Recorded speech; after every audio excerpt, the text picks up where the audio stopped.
Walking through an already opened door. A DXM trip report by MMX. Dose 540 milligrams of oral DXM. I'll admit that at first I was indeed a skeptic. In fact, having been a stoner for the largest portion of my life, it was difficult for me to believe that one could achieve the shamanic experiences described by so many reputable websites. I had been completely clean for exactly 57 days before I decided to do DXM. After an unfortunate run-in with the ultra-friendly local police department that landed me in jail on quite a number of charges, D felony for a chalked ID, please, I decided to put down the cannabis for a while. Okay, so I didn't really decide to stop. My license was suspended for 6 months, but that's not the point. Point was, I wasn't leaving the house, so I wasn't smoking. Conclusion, I was not smoking. I had somewhat forgotten what being high was actually like, and just like any true stoner, I desired to reach that state of mind again. However, I had promised myself that since I had already gone for a month, I would try and make it until my birthday. While browsing the vaults of a reputable website, I found DXM and did some preliminary research. Deciding that it was a beautiful Sunday afternoon without a single cloud in the sky, I called up my pal Slav and we went out to the supermarket. At this point, it was just decisions. Robitussin or Pathotussin of course.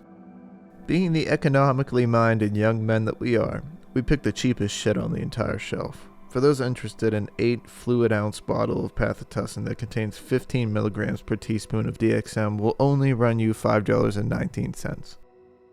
Moving right along, I ingested 6 ounces of the delicious grape-flavored liquid in direct violation of the directions on the bottle, indicating to ingest no more than 4 teaspoons daily. Slav as the designated driver, babysitter, and documentary cameraman drove me around and I was waiting to trip. For the next hour we waited patiently for something to happen. The first thing that we decided to do was go to Rockland Lake State Park and walk around. Why? Well, they fired me the same day that I got arrested, thanks to the asshole detective calling up my employer and informing them of my deeds. Needless to say, I was really pissed about that. After about a half hour of walking around, I started to notice the brightness of my surroundings. I could tell that my pupils were slowly dilating as the chemicals began to flow through my bloodstream. We walked through a Korean picnic shouting various obscenities in their native language, scavenging for a soda machine, which mysteriously had disappeared since my arrest. Being the constant targets of theft and vandalism thanks to the lovely demographic of the park, I was not surprised that God decided to rip all the soda off the face of the earth when I wanted it. Fuck this, seemed to be the concurrent thought between the two of us. On our way out, a funny thought occurred to me. Maybe I should shit in my old boss's truck. Well, he drove away before I got the chance, but I realized that I was starting to feel giddy after waiting about an hour. My friend put on some extremely fast-paced dance music, and all I wanted to do was dance, but first and foremost, get a drink. We stopped at Nicky's the second, who happens to offer some fine old Italian combos and pizza, and each bought a fountain soda because it was all we could afford. I continued to sip on my soda as we left the pizza place and went for a drive around the Blauvelt State Park and subsequently through the delightfully quaint village of Piermont. My giddiness began to turn into a slight stomachache and a hot sweat. I didn't have a dry mouth, but I couldn't swallow. The more and more I drank, the worse it got. Finally, as we were going through Main Street, Nyack, I couldn't take it anymore and I threw up all over the place right across from the Helen Hayes Performing Arts Center. Suddenly, everything felt better. For the next 3 hours, I was in a state of total oblivion. My eyes were the only things connected to my brain. Slav decided to go to some girl's house, and I was in no condition to argue. I met 3 people's faces, but I don't remember their names, and I stared at the cloudless sky that seemed to stretch into the infinity that was the horizon. I pondered momentarily the parallax effect, and how theoretically using non-Euclidean geometry 2 parallel lines could intersect. Somehow I was able to see it and it all made sense.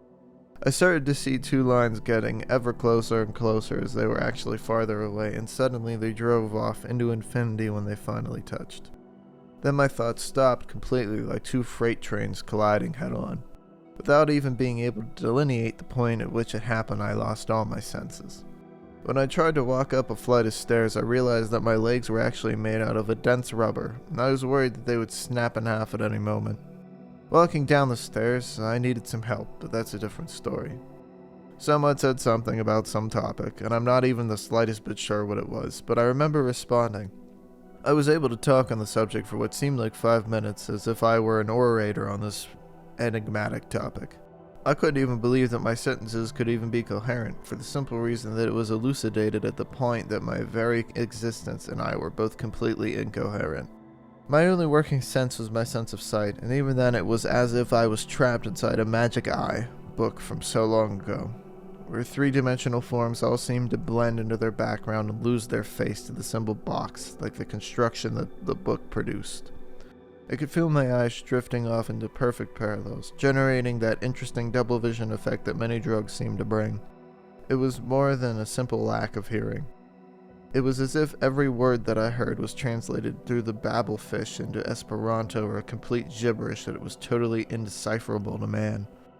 Music was great, as it is with any drug. My response to the beautiful electronica was to dance, and my response to the loud hardcore music was to scream. My sense of smell and taste were totally gone, and even if they weren't, there was nothing to taste and not a hint of a pollutant to taint the beautiful fresh suburban air. Perhaps the most interesting response was my sense of touch, including my sense of balance. I found my skin to be totally numbed, in a manner similar to that of nitrous, and I found my sense of balance to be confused, as if I was rocking back and forth on a rowboat in the ocean. It wasn't much like alcohol, I must admit. It was more like suffering interrograde amnesia, everything forgotten as it occurred. That's simply the best way to describe it. Memory was lost in favor of a complete null space, as if the digital record in the mind was wiped and written over 8 times with 0 for every bit. The whiteness of the house amazed me, for it was so white. The railing on the stairs was forged from iron, this was true. Constructing the rest of the events, however, proved to be more challenging. Slav's friend hit on me quite consistently.